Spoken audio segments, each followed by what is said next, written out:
je ne suis pas professionnelle, donc c'est des petits riens, comme je dis, des petits riens qui m'ont vraiment suivi depuis l'enfance.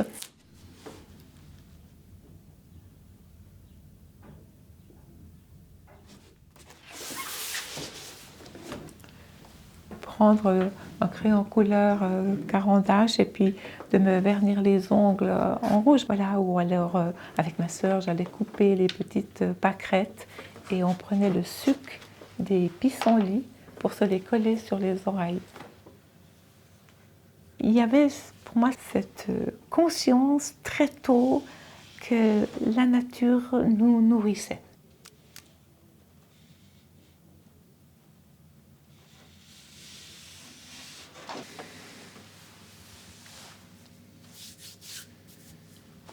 Ces 2-3 ans de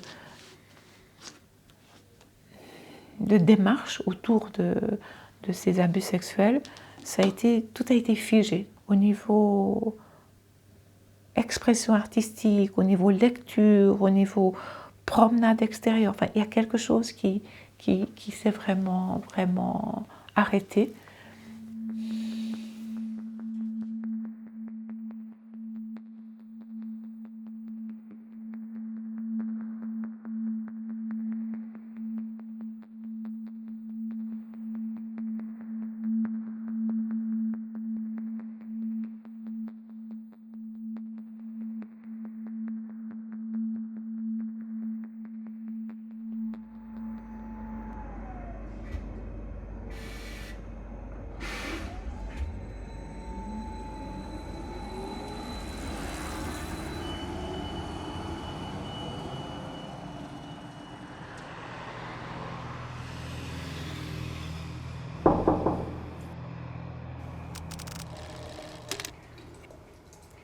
Bonjour, bienvenue. Merci. Irène. Isabelle Duriot. Paola Mori. Enchantée. Bonjour madame. Isabelle Duriot. Bonjour monsieur. Alors je vous laisse vous installer là. Oui. Alors, prenez place. Je vous sers un verre d'eau. Merci beaucoup. Voilà. Vous en prenez aussi? Oui, volontiers.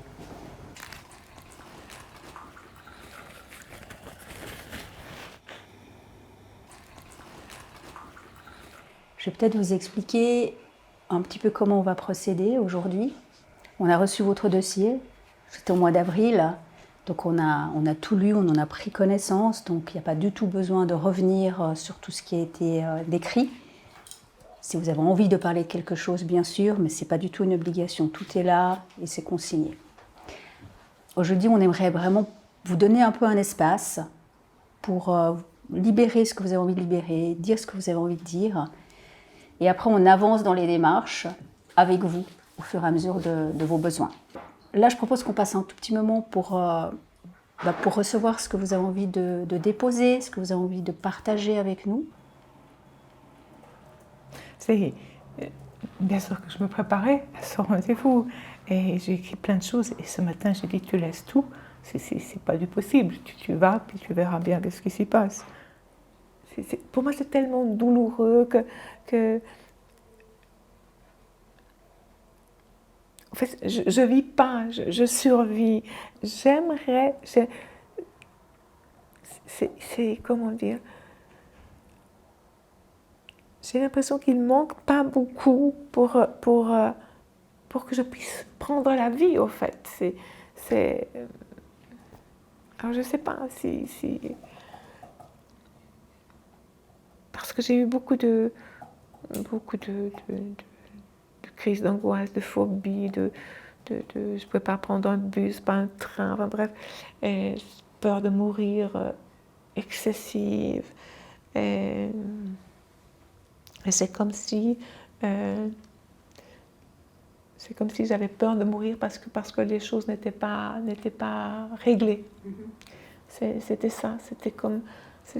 voilà, il y avait encore toujours ça à régler, et donc ça m'angoissait que je puisse disparaître sans que tout ça soit réglé ou que quelqu'un le sache. Mais ce prêtre était machiavélique, quoi. Il était la bonté même. Il était connu dans tout le diocèse et loin à la ronde. Il prêchait très bien. Il faisait partie du convoi de Lourdes. Il se réveillait la nuit quand les paysans l'appelaient pour bénir les vaches quand elles n'allaient pas bien. Cette fameuse après-midi dans cette cure là-bas, j'ai dit, là il me dit, mais je t'aime, mais je te protège, la Sainte Vierge te protège. Je dirai rien à ton père, à ton papa, parce que tu dis rien, parce que sinon tu vas te faire gronder, et tu sais comment il te gronde. Et voilà, donc c'était ça, c'était moi, je te protège. Voilà, c'était comme ça. Et très rapidement, je crois que je me suis plus souvenue de rien. Je ne sais pas. Je ne sais pas. Je ne sais pas. Parce que vous voyez, ça m'est revenu il n'y a pas très longtemps, tous ces détails. Quand je vois, bien sûr que quelque part je savais, mais c'était pas, je ne sais pas comment dire ça. C'était comme si c'était pas moi en fait. Il y a quelque chose qui m'obsède, vraiment, c'est le système. Ce système, qu'est-ce qui fait qu'on puisse, que tout le monde sait et que personne agit. C'est quelque chose qui me dépasse. Cette fermeture, je ne sais pas comment dire ça, là il y a une image, parce que moi je vois beaucoup en images les choses, et là je vois l'église, je vois des bocaux, vous savez les bocaux avec le caoutchouc et puis le truc en fer, là, les bocaux bulac, ou je ne sais pas comment on appelle ça, et je vois l'église dans un bocal, et le droit canonique, c'est vraiment cette fermeture qui fait que c'est étanche entre eux. Et vous voyez, je ne peux pas le redire parce que je n'ai pas fait les études qui vont avec, mais quand je suis là-dedans, tout d'un coup, je perçois le système. Je dis, voilà, c'est ça. Vous avez fait cette démarche, vous êtes en train de faire cette démarche. Qu'est-ce qui vous semble le plus important? Vous avez mentionné que vous aimeriez peut-être une rencontre avec Monseigneur Morero, accompagné. Mais pour moi, de rencontrer, je ne peux pas dire Monseigneur, excusez-moi, mais Monsieur Morero, ouais, pour moi, ça c'est hyper important. Est-ce que vous auriez besoin d'une préparation à cette rencontre ou bien vous êtes prête à venir et puis on vous fixe une date Moi, j'ai besoin d'un jour ou deux chez moi pour dire, mais je sais assez précisément. Oui. Okay. Ouais, non, je peux me préparer moi-même. Tout à fait. C'est vous qui déterminez si vous voulez qu'on soit là, les trois, une des trois personnes, seule. On n'est pas obligé de le décider maintenant non plus. Ouais. Vous allez dire, mais il le sait. Non, franchement, quand je l'entends, il ne sait pas. Moi, franchement, c'est les dégâts que ça fait. C'est pas un prêtre qui fait une faute.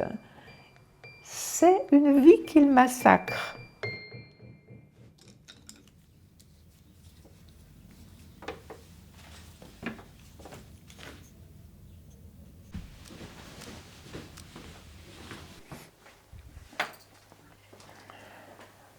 Oh là là. Alors, sur cette table, c'est les objets dont j'ai besoin pour que ma mémoire ne me fasse pas défaut, parce que l'émotion est énorme. Et c'est un peu la trame de ce que j'aimerais transmettre à M. Morero pour ce rendez-vous. Ce livre-là, Derrière la boulangerie, ça c'est le livre par lequel la ressouvenance de ce trauma m'est revenue en flash et ne m'a plus quittée au fait.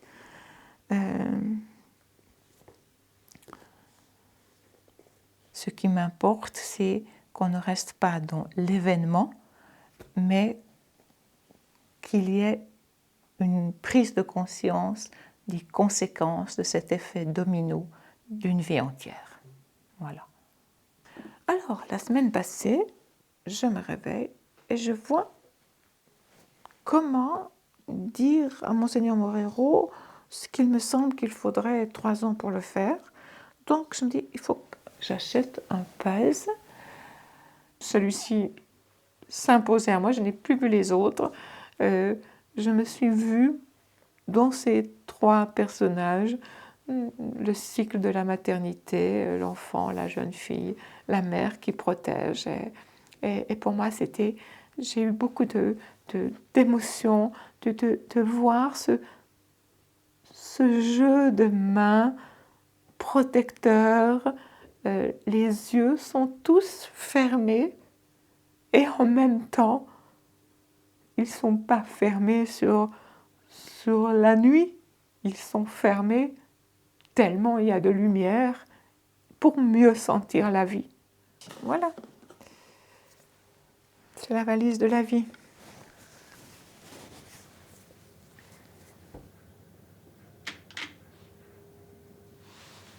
C'est horrible en même temps ce que je dis.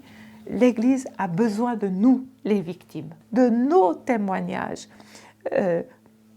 pour qu'elle comprenne, qu'elle identifie ce qui a construit, qui a mené à la maladie. Tenter de dire à ses parents qu'il s'est passé quelque chose avec le prêtre, le curé, comme on le nommait à l'époque, mais on recevait une gifle, ou en tout cas un tais-toi, arrête de dire des sottises. Et là, il faut parler, il faut dire, il faut... Un viol tue, donc du verbe taire, tue, et un viol tue fait que c'est une prison qui est là, et au fait, on tourne dans cette prison, alors qu'on pense que c'est la vie. Et tout d'un coup,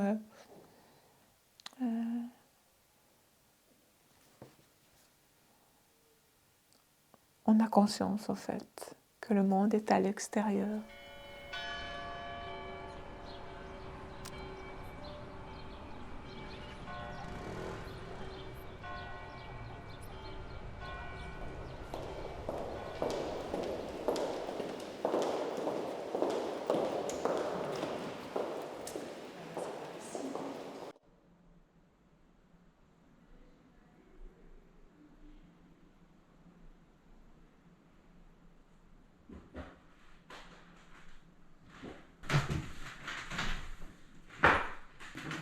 Monsieur.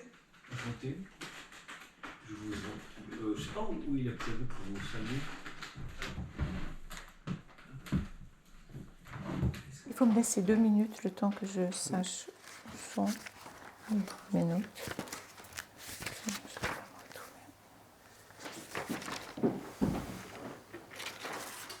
Merci beaucoup pour cette rencontre, Monseigneur. Donc, on a rencontré Madame au mois de juillet et il est apparu qu'elle souhaitait, parmi ses souhaits, c'était de vous rencontrer, de pouvoir vous parler pour déposer en fait tout ce qu'elle avait vécu. Oui, c'est ça. Oui, c'est ça. Moi, j'ai besoin de vous dire ce qui s'est passé, mais je ne vais pas entrer dans les détails. Ça s'est fait dans le cadre de la CECA.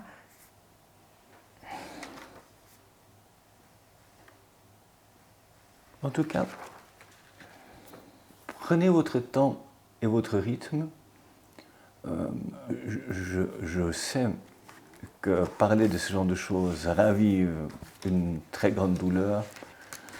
Et comme vous l'avez bien dit, je pense que vous avez raison, mais c'est votre choix. Vous n'avez pas à me donner les détails. C'était le rôle de la CECA. Par contre, je suis heureux que vous puissiez parler de ça avec moi aussi. Moi, j'ai cette hypersensibilité. J'ai été catholique pratiquante, très pratiquante, jusqu'à 24 ans, on dira. Pour moi, j'en ai gardé quelque chose de sacré. Pour moi, la vie est quelque chose de sacré. Quand on est violé, à 8 ans ou 10 ans,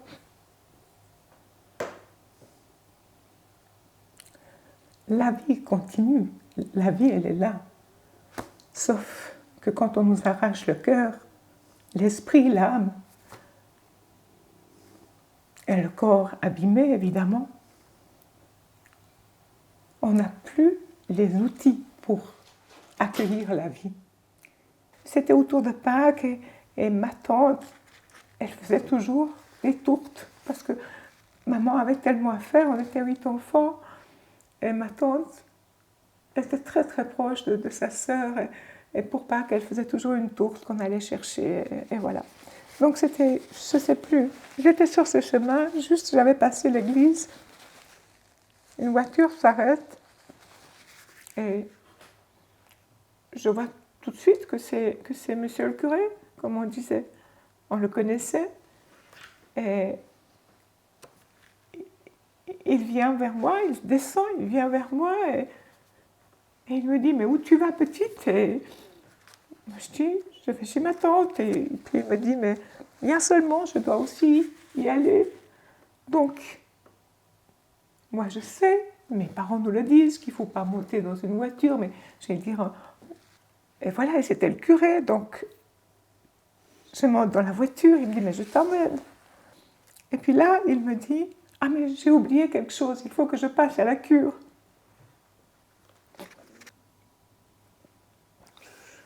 Je ne vais pas raconter le reste, c'est pas pour raconter, c'est vraiment pour raconter. Donc c'est dans cet état-là que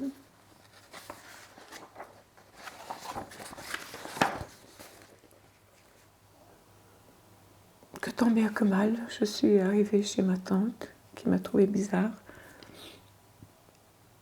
Et ma priorité, c'est de vous dire, parce que quand je vous entends à la télévision, c'est un sentiment, je ne dis pas que c'est vrai, j'espère que ce n'est pas vrai, mais le sentiment que j'ai, c'est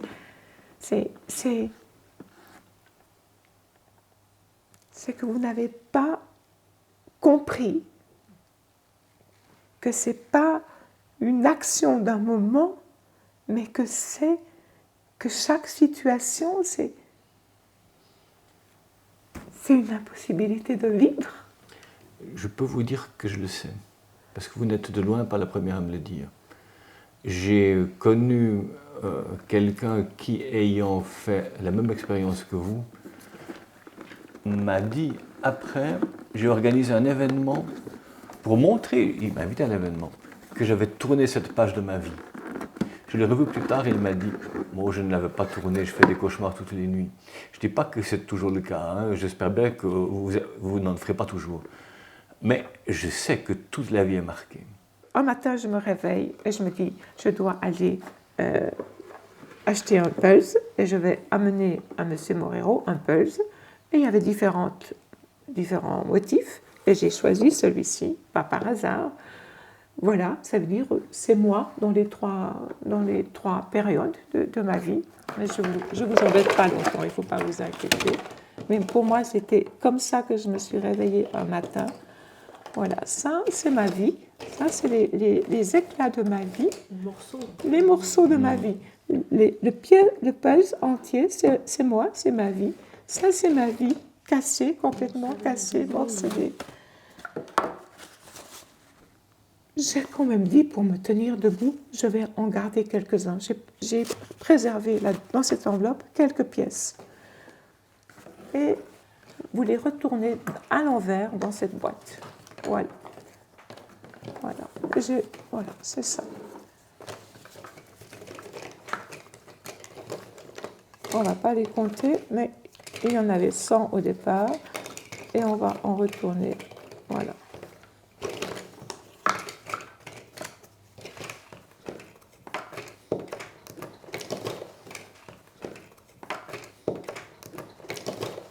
Voilà. Et ça, c'est les éclats de ma vie. Mais ça ne m'appartient pas. Et ça, c'est à moi, mais je ne peux pas l'utiliser. Je ne pourrai jamais. Je suis devant cette période-là. Après-midi, mon espérance, c'était de venir, mais là, j'ai ma phrase, mais je ne sais même plus la peine que je la dis, parce que ça ne sert à rien. C'était de venir chercher des solutions pour vivre, peut-être un jour, 2 ans, 10 ans, je me souhaite, que je puisse vivre ce qui est à vivre sereinement.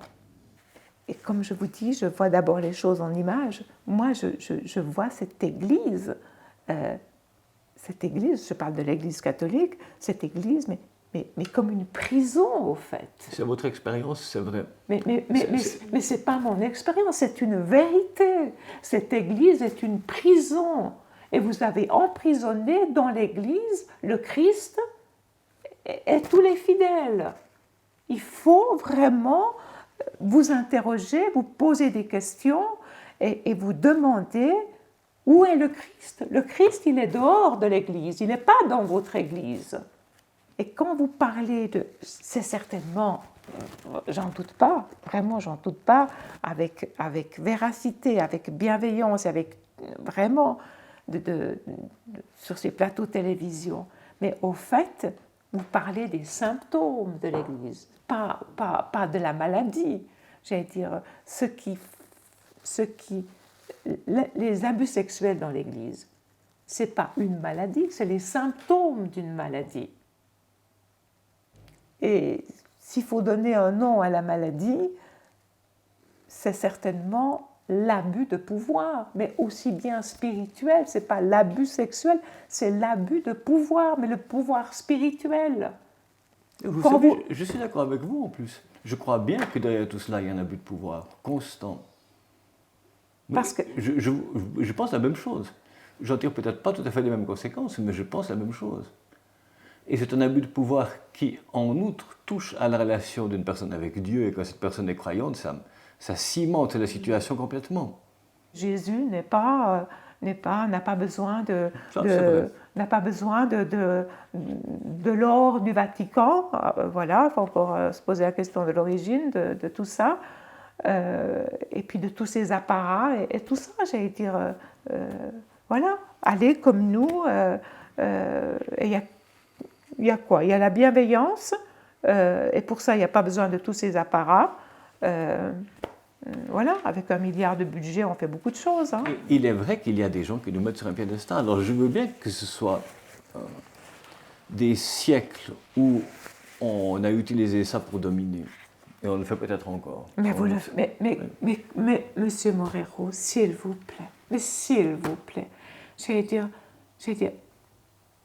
si mon seul passage dans vos murs vous fait réfléchir et ne plus utiliser le mot peut-être, mais j'aurais peut-être servi à quelque chose dans cette vie, quoi. Peut-être qu'on le fait encore. N'allez pas croire que je ne vous écoute pas. Je prends au sérieux ce que vous me dites. Et s'il y a des études sur les abus sexuels, typiquement, c'est pour qu'on comprenne mieux, et qu'on comprenne mieux en particulier pour pouvoir éviter de se remettre dans cette situation où ils peuvent continuer.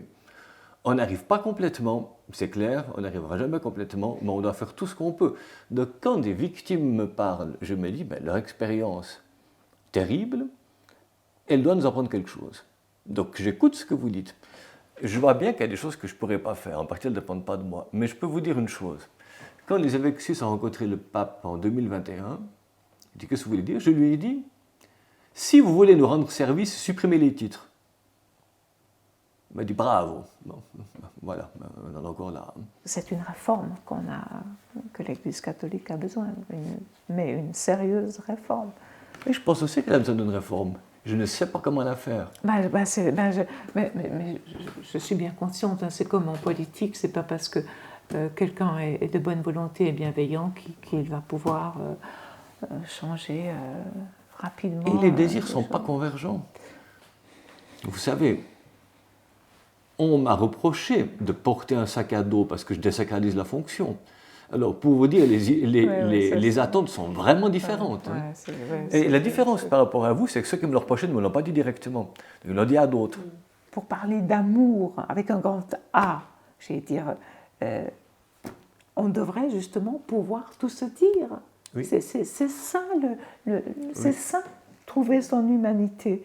Parce que, je vais dire, moi je ne suis pas parfaite, je vais dire, mais vraiment pas. Ce que je sais, c'est que il faut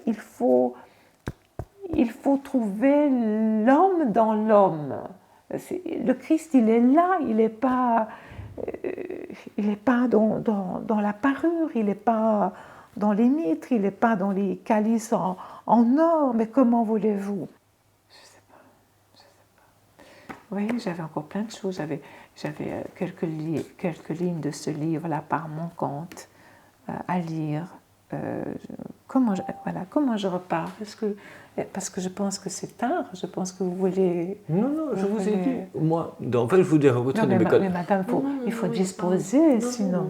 Vous devez rencontrer une de mes collaboratrices qui va vous montrer le dossier. Alors, elle, je ne connais pas son horaire. Moi, je vous ai dit, si j'ai une rencontre comme celle-là, je ne mets rien après. Il faut que la personne qui vient ait le temps de dire ce qu'elle veut dire. Oui, c'est ça. Parce que là, vous voyez, moi, j'aurais besoin d'un peu de temps parce que je ne sais plus où j'en suis. Je ne sais pas si en arrivant chez moi ce soir, je dis, oh! Et puis c'était ça l'essentiel à dire. Tout le reste, j'étais à côté. Donc je sais que ce n'est pas facile pour vous de venir ici. Ah, c'était horrible. J'ai bien compris. Maintenant, c'est là. Mais si vous voulez revenir, vous pouvez. Si vous vous rendez compte, avec un peu de temps, soit ce soir, comme vous dites, ou bien plus tard.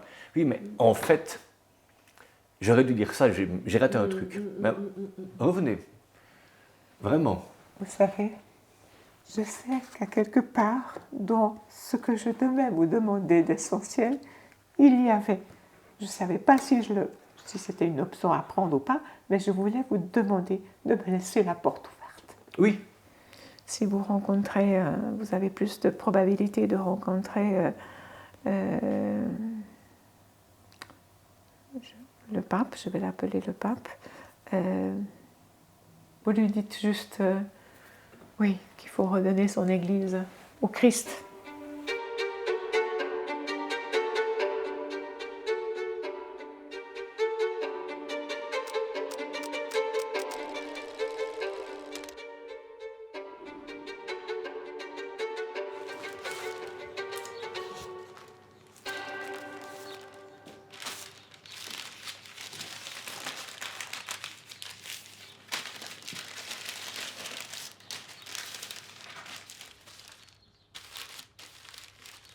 Il y a eu une expérience à Noël dans la construction de ma crèche, paradoxalement, après des années où je ne faisais plus ma crèche, et c'est en construisant cette crèche qu'il y a eu comme une attitude d'auto-hypnose, au fait. Et tout à coup, au fait, j'étais, je crois, plusieurs heures à triturer ces personnages de crèche, dont cet enfant Jésus. Et au fait, je me suis retrouvée avec un peu une conscience modifiée où j'étais une adulte qui prenait soin de cet enfant. Et c'est là que je me suis dit, mais attends, c'est la première fois au fait que je suis une adulte qui prend soin de son enfant intérieur. Au fait, j'ai été à la rencontre de moi-même, de cette petite fille. C'est comme si j'avais pu aller la chercher pour la protéger. Je la sortais pour la première fois consciemment, on dira ça comme ça, pour la première fois consciemment des griffes de ce prêtre abuseur. En fait, c'est ça. J'ai pu aller la sauver.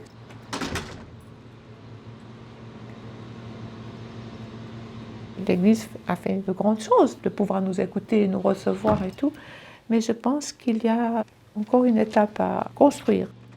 On a posé les diagnostics, on vous a écouté, peut-être opéré, mais il n'y a pas le suivi, au fait. Je ne veux en aucun cas minimiser ce qui est en place, vraiment pas. J'allais dire, l'écoute de la CECA, les rencontres avec M. Moreau, les archives et tout ça. Mais il y a un espace vide pour, à un moment donné, ben voilà, maintenant, où est-ce que vous en êtes? Est-ce que ça va? On vous laisse? Ou est-ce qu'il y a encore quelque chose qu'on peut faire pour vous?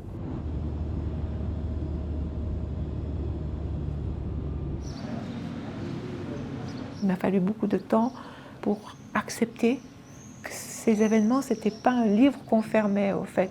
C'était au fait des pages de sa vie qu'il fallait intégrer à son livre de vie.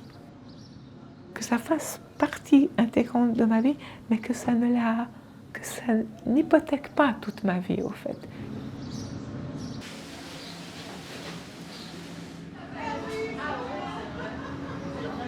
Oh, là aussi, c'est un accident, je vais presque dire, parce que dans mon esprit, j'aimerais, après ces événements de remémorisation de ces crimes de mon enfance, trouver de l'espace pour créer, comme composter toute cette période dans un projet de création. La responsable de cette galerie Art Syndrome, qui est dédiée aux personnes avec autisme, me dit qu'il y a quelqu'un qui s'est désisté pour les 3 mois d'été. Est-ce que j'ai quelque chose à montrer? Il y a eu un silence et puis il y a la bouche qui a dit oui. Puis après je me dis mais tu n'es pas prête, qu'est-ce que tu vas faire? Et j'ai dit oui.